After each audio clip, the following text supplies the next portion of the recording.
Hello, আসসালামু আলাইকুম। আপনাদের মাঝে আমি অনেকদিন পরে একটা লং ভিডিও নিয়ে আসলাম। লং ভিডিও বলতে এখানে একটা শাড়ির ডিজাইন করা হয়েছে। সেই ডিজাইনটা কিভাবে করেছি সেটা দেখাবো না। শাড়ির ডিজাইনটা কেমন আসলে সেগুলো দেখাবো। তো ডিজাইনটা মোটামুটি পাত করেই করা হয়েছে।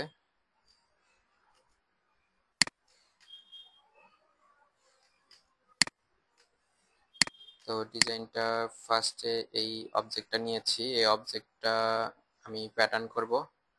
এই অবজেক্টটা প্যাটার্ন করে পুরা জমিনে দিয়ে দিব।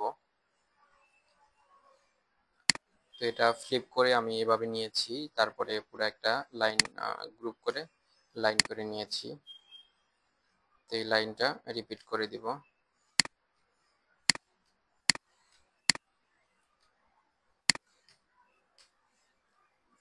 তো এভাবে লাইনটা আমি শাড়িতে রিপিট করে দিয়েছি। রিপিট করার পরে আমার দুই পাশে জায়গা বাদ রেখেছি, সেটা শাড়ির পায়ের করার জন্য। আর মাঝখানের অংশটুকু আমি জমিন হিসাবে ব্যবহার করেছি। সবগুলো গ্রুপ করে আমি সাইজটা নিয়ে ক্লিপিং পাত করে নিব।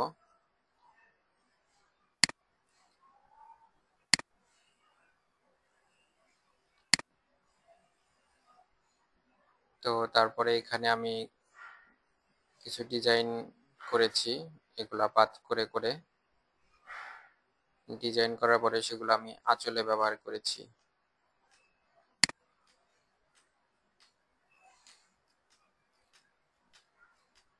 তো ডিজাইনগুলো এভাবে আঁচলে ব্যবহার করার পরে এটা আমি আঁচল নিয়েছি, এখান থেকে দুটি অংশ আমি নিয়ে সেটা হচ্ছে দুই পাশে পাইয়ে দিয়েছি। তো এইগুলা যদি আমি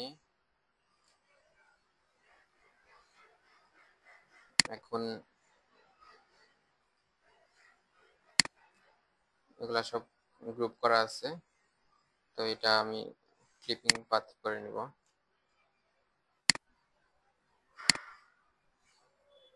ক্লিপিং পাত করে নিলাম, এটা সবটুকুই ধরেছে। আমি এই অংশটুকু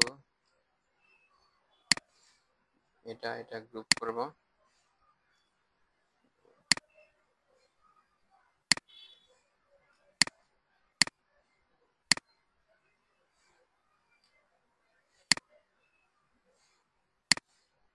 এটা ক্লিপিং পাত করেছি। ক্লিপিং পাত করার পরে শাড়িটা আসলে এমন দেখা যাবে, আঁচল আর হচ্ছে জমিনের বডি। তো এখানে আমি চারটা কালারে করেছি। এই যে একটা শাড়িটা, এটা আর এটার ভিন্ন কালার হচ্ছে, এটা একটা কালার করেছি শাড়ির।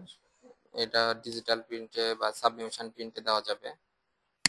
এটা একটা কালার, লাইট হালকা কালারের মধ্যে রেড মিষ্টি এগুলা মিক্সচার করেছি, যেহেতু এখানে আমার ভ্যারাইটিস কালার আছে তার জন্য। এটা একটু লাইট আর ডার্ক মিক্সচার করে রেখেছি। তো মোট আমি এরকম চারটা কালার দিয়েছি। এখানে একটু গ্রিন সবুজ টাইপের আছে, তারপরে এটা ডার্ক কালার, লাইট কালার, এটা লাইট ডিপ শেড কালারের মধ্যে চারটা কালারে শাড়ির ডিজাইন করেছি। তো এইভাবেই শাড়ির আসলে ডিজাইনগুলা করা হয়। তো আমি নর্মালি শাড়ির ডিজাইন কিভাবে করে সেগুলা করতে সময় লাগে, তার জন্য নর্মালি ভাবে দেখাইলাম। তো আশা করি শাড়ির ডিজাইন সম্পর্কে একটু আইডিয়া পাওয়া যাবে। আমি চেষ্টা করবো এইভাবে শাড়ির ডিজাইনগুলো একটু সুন্দরভাবে প্রেজেন্ট করতে। ধন্যবাদ সবাইকে।